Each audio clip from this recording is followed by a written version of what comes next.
Chris Scott, you have been through hell. I don't think you imagined back in 2020 that you would be standing here outside a courthouse 3 years later fighting for your freedom, and not even on the substance of it. You're battling some side skirmish about government disclosure. There's 5 government lawyers there.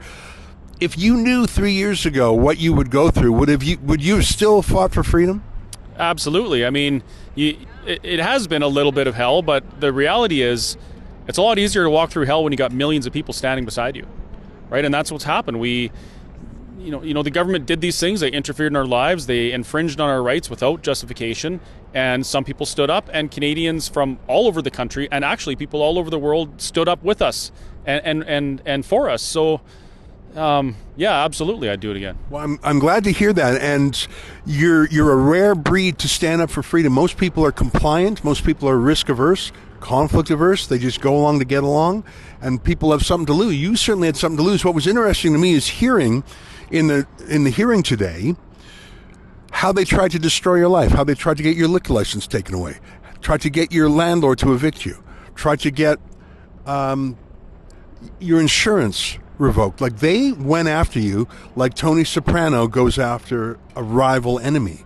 I was shocked by that. Did you feel that at the time? Did you know there were literally 30 government agents working on your case? That's the number that I just heard from your lawyers. Wow. Well, I knew it was a possibility, and I know the farther you go in defiance of tyrannical rules, the farther they'll go in their pursuit to crush you, right? So I'm not surprised that happened, but I do want to point something out. I didn't just immediately stand up and say, hey, this isn't right. I mean, we went through a year of restrictions and lockdowns where my restaurant was just about annihilated, and we worked really hard. We tried to follow the rules. And at every stage, we always tried to be as polite and respectful and compliant with what we could as we could. You're way more polite than I would have been, and I know that's just a knock against myself, but you were never mean, you were never rude, you never swore, you never threatened, you were friendly. I don't know how you kept your composure when these bullies came at you every day. You're a better man than me. Well, there was one time I lost my composure, and that's when they put the chain on my doors of my restaurant. I had some angry words for David Brown. I swore a little bit, but aside from that, I made a point of walking with the inspectors and making sure that people knew to be respectful. And that's incredible. Yeah, and because there's somebody's mom, there's someone's dad, it's someone's son, it's someone's daughter, and they're really no different than us.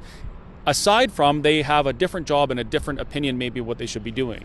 Well, I mean, they were happy to be cogs in the machine. Alexander Solzhenitsyn, the great Russian dissident, Soviet dissident, said, I'm paraphrasing, he said, it's not up to you to fight, but at least don't let the evil flow through you.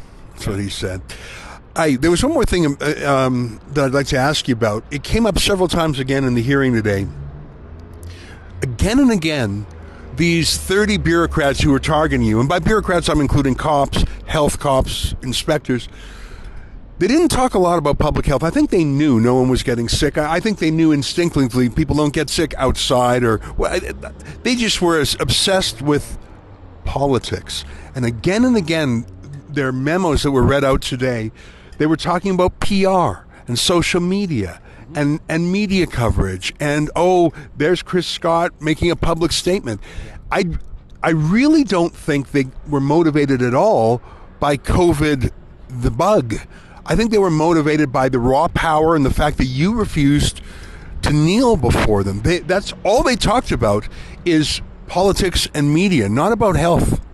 Yeah, and it wasn't surprising to hear that, because we were saying that right from the start. For that first year that we complied and followed the rules, we knew that it was political. It became glaringly obvious it was political. There was even in court, Dina Hinshaw testified that her health orders, that she gave the government a buffet of ideas to do and let the government pick based on political policies. Yeah. You can't. That's not medicine. That's politics. It's absolutely politics. It never had anything to do with health, and the statistics support it. The things that we said in the beginning were support it. The things that you and Sheila and Rebel reported on in the beginning support our stance, and I think the truth eventually is going to come out. And then those that went along to get along are going to realize the error of their ways. That was an excerpt from the Ezra Levant show. I'm Ezra Levant. Every weekday, I do a monologue about the topic of the day.